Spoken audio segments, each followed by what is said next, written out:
Welcome to the Across the Bar podcast, where we talk about why today's headlines are important for your success at work. My name is Peter Rahbar. I'm your first call on legal issues. And I'm Laura Brounstein, your first call on comms and content. Peter, how are you? I'm doing well. You know, the temperatures have finally let up in New York. We could take off our hats, breathe a little, snow's It was a melting. balmy 30 degrees yesterday. Yeah, we could see what I slobs people have been the last couple of weeks. All the trash they threw in the snow piles is now Disgusting. how how embarrassing. How embarrassing.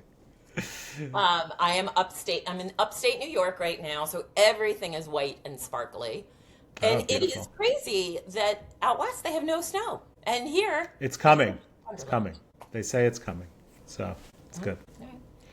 Well, what are Um, we going to talk about today, Laura? all right, we've got there's a lot to talk about. As always, we're going to talk about AI panic seizing the country. We're going to talk about the way Google is handling its office business staffers at the moment, and all of the missteps people took related to the Super Bowl, ICE, and politics this week that really were unforced errors. And then, of course, our favorite topic, um, billionaires and the newspapers they own. The Washington Post edition. I thought our favorite topic was ICE. Sorry, AI, which we talk about every week. But it's relevant. So I won't steal the thunder of the first topic. Let's get into it. You There's know, a lot to I talk think about. that you have some unresolved anger with AI. Every time I bring up AI, you're like, you're so into it. I'm like, the whole planet is into it at the moment. Yeah. Oh, yeah. Yeah, sure. I mean, talk to the people in the world who don't even have broadband. They're totally into it. But I hear you. I got your point. And this week, some How many people read that? How many people read it, Peter? well, there's a lot of things going on. I think what you're referring to is a post yesterday by an AI entrepreneur named Right. Matt Schumer, who basically predicted doom and told people to get their finances in order because they may lose their jobs. That's now up to 70, Everyone is losing their job in about basically. every entry level job in every industry is pretty much going to go away. Basically. In years, 76 5 years. 76 million views on that post on X. And look, this is the conversation we're supposed to be having, okay? And he's one part of the conversation, and I don't think it's really a balanced perspective, to be honest. I mean, part of what's going on here are these AI companies are creating products that are cannibalizing their own jobs, which is kind of funny. And these engineers are doing it, and then when they do it, they realize what they've just done, and Well, that's yeah, the pretty big interesting. advance is that this version of chat, I think, or one of them, Claude, Claude, helped Claude. program itself. Yeah, right. And my son just sent me an article from a Claude engineer who had 21 Claude agents running simultaneously, creating something. I didn't even understand what it was, okay? But yes, this stuff is happening. And we talked last week, about why we need to be having a thoughtful discussion, preferably moderated by our government and guided by our government. That's asking a lot right now. They're busy with other things. But if we're going to have it amongst corporate leaders, that's okay too. And some of the leaders at the top are frankly refusing to have that discussion. So we have people like Matt Schumer offering one viewpoint. We have friend of the pod, Josh Tarangle, offering another viewpoint in Friend of a the pod, great writer.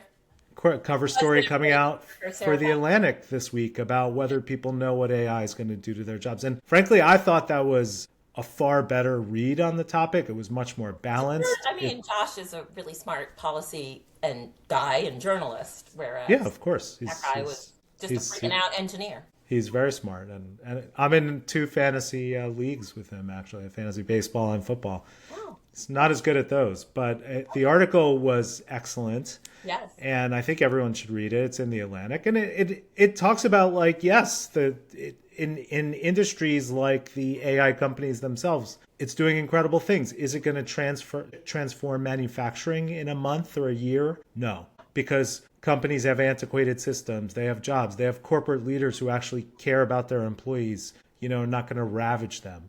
And then you also look at reality, right? Like you look at I one of don't think the that last one is going to be as big a saving grace as we would like. yes, well, yeah, we I don't think I understand your 90% perspective there. people's humanity is necessarily a safe bet here. Right. I mean, I also look at one of the industries mentioned and is frequently mentioned, particularly in the past week, because there was a Claude product that impacted the legal industry. You look at the Yes. legal industry right now, the top lawyers are charging higher rates than they've ever charged before. The law school enrollment rates are at all-time highs. And associates are not being eliminated because of AI. They're doing different things and they're working differently. And actually, the law firms are trying to find ways to gouge their clients on using AI. It'll be, I'm not saying disruption's not going to happen. I just think it's going to take some time. But I'm going to be really interested to see, and maybe you already know this, but like the size of the hiring cohort at the big firms this year and next year. Are the cohorts of new graduates going to be as big? Well, the reality is they've been decreasing over time. I mean, they're probably half what they were when I graduated law school, which was a very long time ago. We're not going to mention when that was, but Minutes ago. it's lawyers are still in demand. The top law firms are still in But you're demand. saying yourself You know, there are less entry level jobs and they're going to continue to be less. Like, I think it'll be interesting to see if that goes down precipitously this year. I'm saying they may be less over time. This like panic that set in this week that everything's going away, within a year, I think is really just that, spreading fear. I don't think that's realistic for every industry. 16,000 layoffs at Amazon, and we will talk in a minute more about, Sure. all of Jeff Bezos's impressive choices. But like, they let 16,000 people go this week. Yes, they always are having turnover, firing people, hiring people. And I don't know what their net is, Well- but it's in the news more that people are being let go because Sure. jobs have become redundant. And we've had this debate, and economists are having this debate about what's really driving these layoffs. Is it AI washing, where corporate leaders, because they don't want to target the administration's economic policies, because they don't want to target their own mismanagement practices, are saying, oh, it's because of AI. I mean, I don't think there's any Fortune 500 company, with a few exceptions, that could do that level of layoffs just because of AI yet. Now, that doesn't mean, and there's a lot of economists who agree with me. There's people who are much smarter than I am, who've looked at the data, No one is smarter who've than you. looked at the technology and said, this is not possible to be driven by AI. I think actually the biggest thing out there right now is fear of the administration and not wanting to blame them. Their economic policies are obviously, voters are going to have the ultimate say on that. And we see what the polls are saying about that. But look, there's a tremendous amount of economic uncertainty right now, and companies cannot forecast, and therefore they cannot hire. They will take it out on workers as far as they can. Yes. That's the truth. Oh no, I'm on two minds all the time. Like, I am very aware of when I was an intern many moons ago, one of my jobs every morning was to make a clip packet. Like, literally Xerox articles that the team should see. Sure. Yeah. That's no one's job anymore, obviously. No, it's still someone's job. Someone still needs to curate it and put it But together, and they the have amount of time it took other things to do also, right? physically read through everything and then physically copy it versus putting into a AI search engine. Here's my list of sources. Here's the topic I'm interested in. Give me everything. And then curating that takes about a tenth the time. Sure, but there's other things that are part of their jobs now that weren't part of your jobs. Did you have to do social media posts when you were an entry-level magazine person? No, didn't even Don't exist. be mean, okay?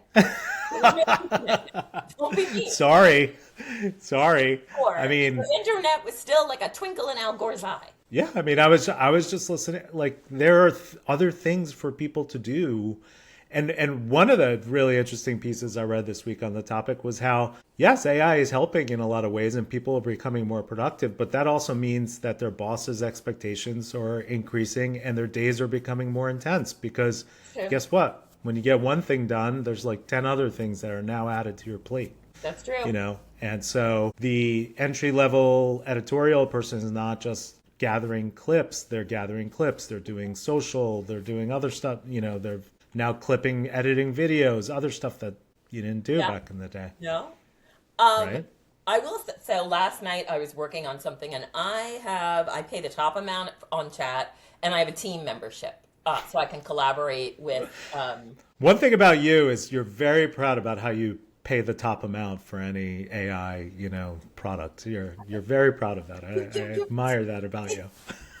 Listen, I'm just saying I'm investing in it, and yet last night there was a moment where like I gave it a set of rules for something, and like I was like, okay, now execute it, and it broke every rule, one main rule, like 3 different times in succession. Like I was like, don't use this sentence. And then it would keep having it in it. And I was like, I was so annoyed. And I was like, honestly, no offense, chat, but like, why do people think you're taking over the world? You can't even keep context for more than a minute in this chat. By the way, like, yeah, no, I can't. yeah. I mean, I've heard stories this week of agents that just refuse to follow instructions. In this article I read that I was telling you about the 16 agents working simultaneously, one of them actually killed itself in the middle of the process. Why? So it just like overheated and died basically. So humans are still needed. Obviously we're talking about right now. Obviously what? Yeah, I guess. I don't know. Killed itself. I mean, I kind of had a laugh at it, but look, I mean. I guess my point is there are certain things you should always be doing in your job. And one is you should always be thinking about your options. You should always be on the lookout. Certainly, you should always have your finances in order. I don't think it's just because of AI. Like, I'm just trying to go through some of the things in this Matt Schumer post. Like, yes, you should always be thinking about where your industry is going. You should always be thinking about your relevance in a job. You should always be trying to make yourself indispensable. And there are ways to do that. A lot of magazine editors learned the hard way.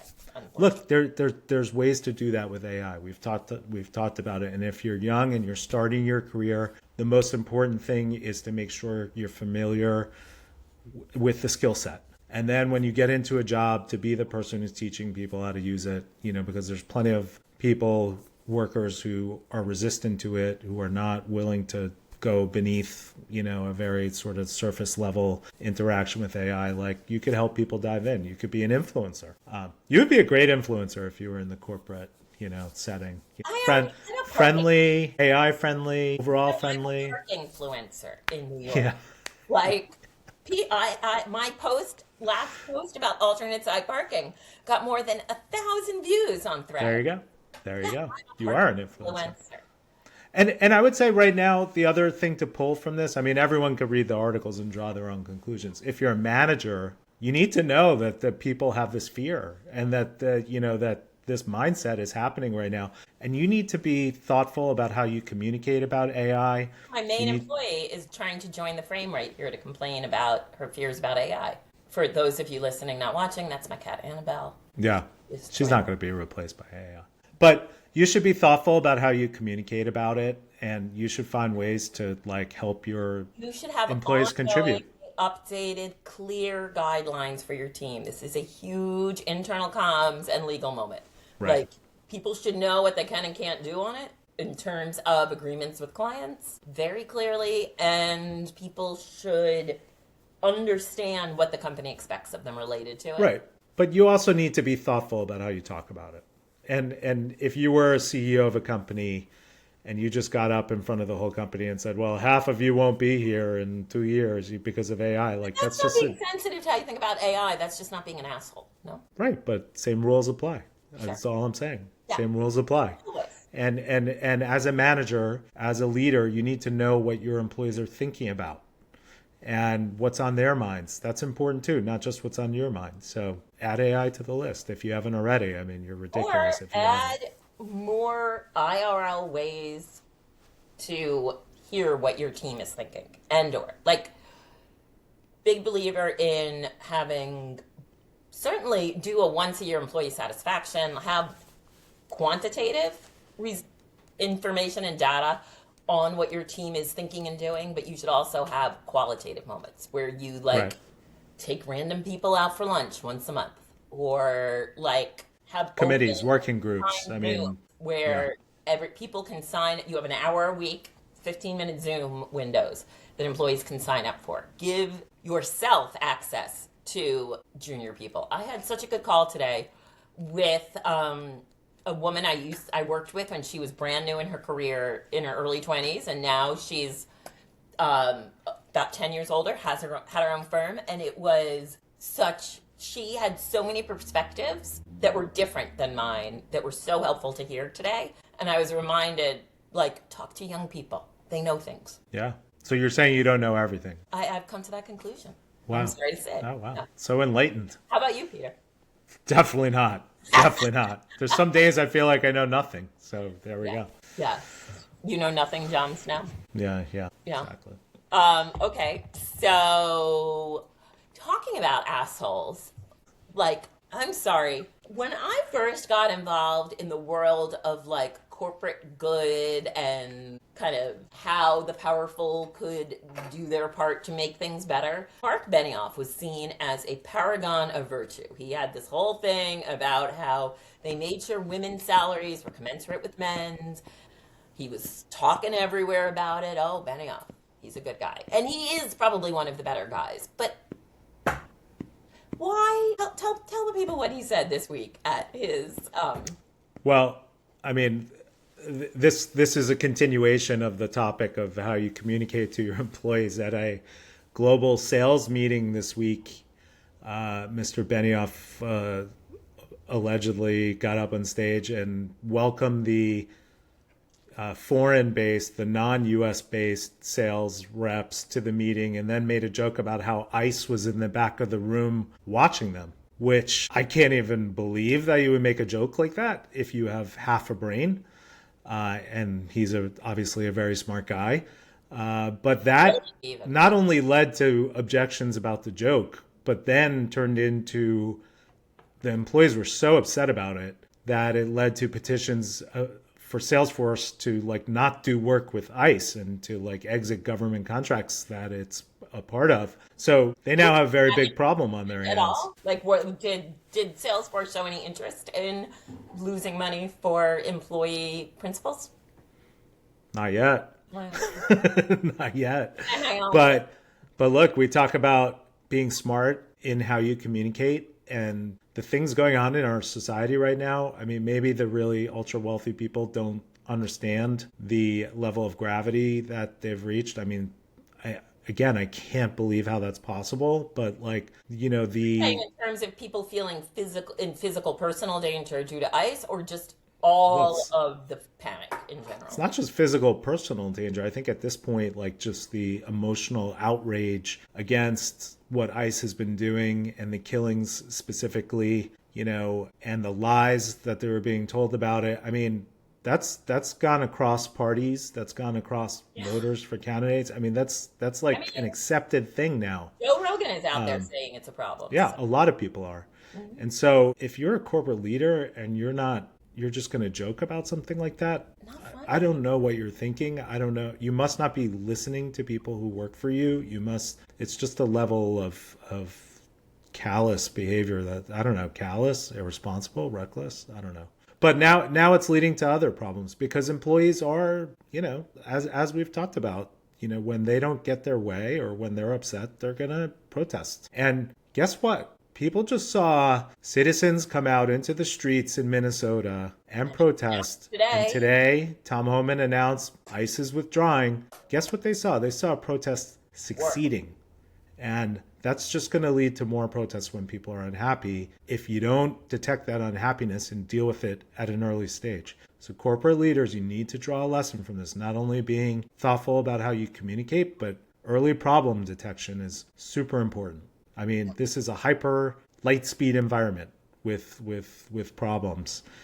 And, you know, we talked last week about the Epstein list, and it's funny, some people reached out to me and they're like, what are you talking about with the Epstein list and corporate leaders? Like, you know, everyone knows who's on it. And I was like, no. Oh. And if you're a general counsel or a chief comms officer of a major public facing company and you haven't typed in your company name or your corporate leaders' names into the Epstein database to see if there's anything there, then I don't know why you have your job, frankly, because there's You don't think millions and millions of documents. Council has done that with their top executives? I know for a fact there's people who haven't done that in major corporate roles, and I can't believe it. If you are a CEO and your crisis comms team and person and general counsel have not looked to see where your exposure is on Epstein and made a plan related to it, you're not. Yeah, it's idiotic. Something is going wrong. Yeah, exactly. Please make sure your lawyer and comms person are on top of this. Don't That's just right. because It's not hard. Go well. Yeah. It's not hard.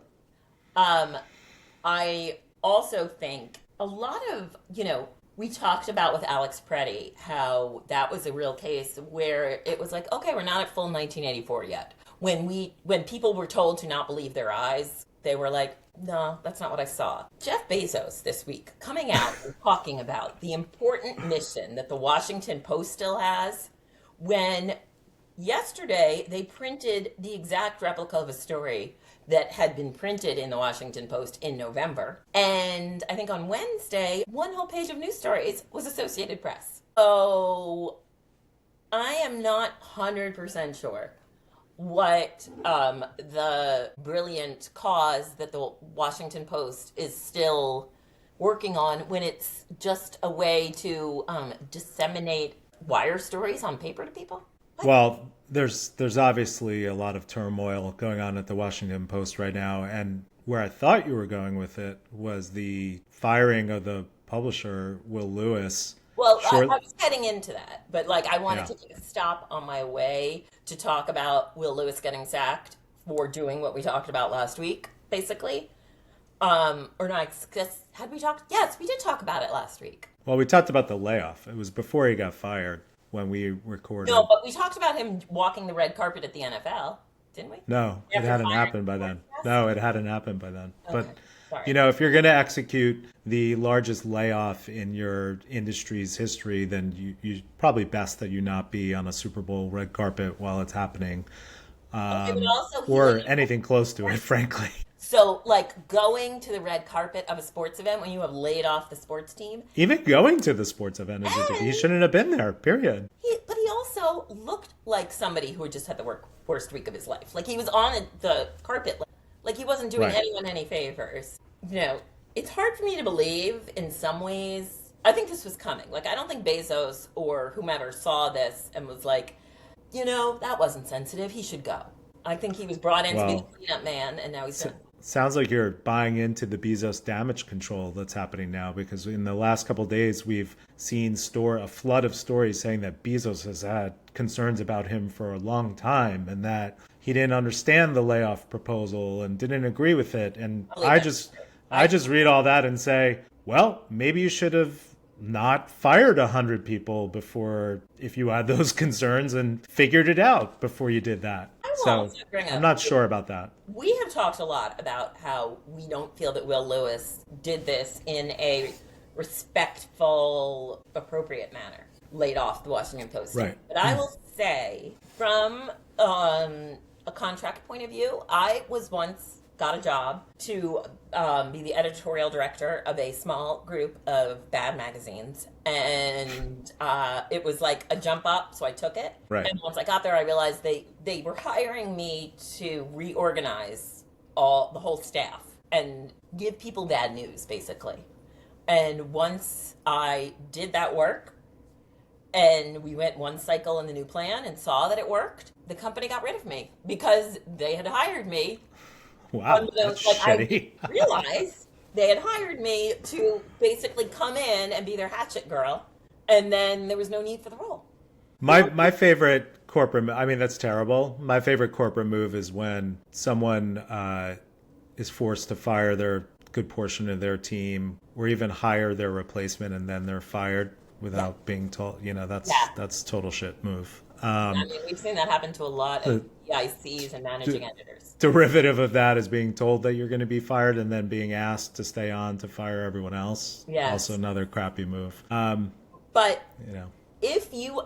this is the kind of thing, I think had I been wiser, I could have put protections into my contract when I got hired for that job that could have helped me a little bit, perhaps. Right. I was not yet working with the great Peter Rahbar. Well, it also turns out that we blamed Will Lewis for, how this whole firing went down. And it turns out part of the problem was he didn't even do it. He handed it off to someone else because he was at the Super Bowl, which is terrible. I mean, most managers have to be reminded that terminating someone is just as important as hiring someone. It's an important moment. And especially with that many people for something that's going to be very public, Rewatch you better be there. It's a great lesson in firing.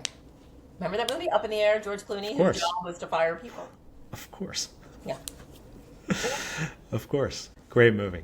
Great movie. Great movie. Yeah, I always think about, like, if you see someone without a rolly bag, you're like, what do you even do? Yeah. Remember when he throws out her suit? So, yeah. Well, some great discussions about airline status in that movie, of course. Yes. Yes. So, all right, we're a little doom and gloom. We're going to talk about a lot of happy things. We'll be very funny, maybe, talking about it, but... Heroes and Zeros will be funny about it? Heroes and Zeros will be funny. But I was interested this week that Google is preemptively offering severance packages to many of its top business employees. And it seems like they are trying to... Voluntary. Voluntary. Buyouts. Yeah, buyouts. Sorry. They're offering buyouts, and I just think it's interesting that they seem to be trying to get ahead of the need to fire. By the way, I totally endorse this practice. There's nothing wrong with it. I think it's actually very good of Google to do it this way. And, the reasoning was if you're not... Try to make it not painful first. If you're not all in on our culture, and then here's an exit package for you. And I think that's totally fine. I mean, and I encourage companies to do that all the time. When I represented companies, I encourage them to do that. Because there are some people who may be just sticking around waiting for such a thing. And they were actually very commonly offered in media businesses in the past. And, I did several rounds of it. Yeah. And so, look, I mean, if you're contemplating a layoff, it's certainly an option, and one that I think companies should go back to, utilizing as one of the tools in their toolbox. Like, it's a great way to reduce liability. It's a great way to help morale. And it's also a great way to reduce tough decisions. If the internal comms is handled well. If it is handled well, both from like a top down and we're talking to ERG groups at the company and making people available for one-on-one questions about it. I think it's a good idea, but it has to be handled with a lot of with care. With care. Yeah, with respect and care. Yeah, on a side note, I will say I went to one of the new Google buildings this past week to visit their various cafeterias. This building had like 4 different cafeterias. Quite a nice place to work, I would say. I'll miss them. Very high quality food, including a waiter restaurant, a table service restaurant that you can make reservations at no cost to the employees. That Sony has on the top of, I guess, their old building. Sony had that like executive dining room up there. Right. But this was not executive. This was, anyone could reserve it. And it's great. It's a great perk to. So good job on the food, Google. If you keep up the good work. A fan of ours and you think you have a good office cafeteria, we're happy to visit. We're happy to visit. We'll happy to visit. Happy to visit. I think I still follow Cafe 57 on Instagram. Oh, I kind of want to know what's happening at the Hearst Caf. Okay. Yeah. Well, you have some friends there. Heroes and Zeros. Let's do it. You have your zero? Just the sad loss of James Van Der Reek. Oh, geez, yeah. Oh, I was really struck by how the internet, I know that online is not the real world, but he was such a part of people's childhoods in the same way Shannon Doherty was, that I think when people who are kind of part of a formative piece of entertainment from adolescence, it matters so much, and he just seemed to be a really nice guy. Like, he was a good actor. They were such a close cast, clearly. And every there was such an outpouring of affection, and I think that is reflective of both how great Dawson's Creek was at that time, but also that he was a nice guy. Like, Yeah. Tragic loss. Too soon. too soon. For sure. And be a nice guy, because that's how you want people to remember you. Yep. Yep. Yeah. You? My zero is not such a nice guy. Jake Paul. Big, just a zero for... Name in a minute. What'd you say? What's he doing? I haven't heard his name in a minute. Well, what he did last week. So Jake Paul, reality star, boxer, just overall clown. He lives in Puerto Rico because he doesn't want to pay income taxes. There is a whole cohort of wealthy Americans living in Puerto Rico to avoid taxes under a program that is available to them. And this week, in reference to the Bad Bunny halftime show, he said he's not going to watch it because Bad Bunny's a fake American. Now, He lives in Puerto Rico? Jake Paul literally lives in Puerto Rico, and he said that. So A, the comment's ridiculous and shameful and disgusting. And B, way to show everyone what an idiot you are. Good luck going back to Puerto Rico, buddy. Like, yes, we can center in on Jake Paul, but there are so many people who made fools of themselves for inappropriate comments. Racist, terrible, but just stupid. Yeah.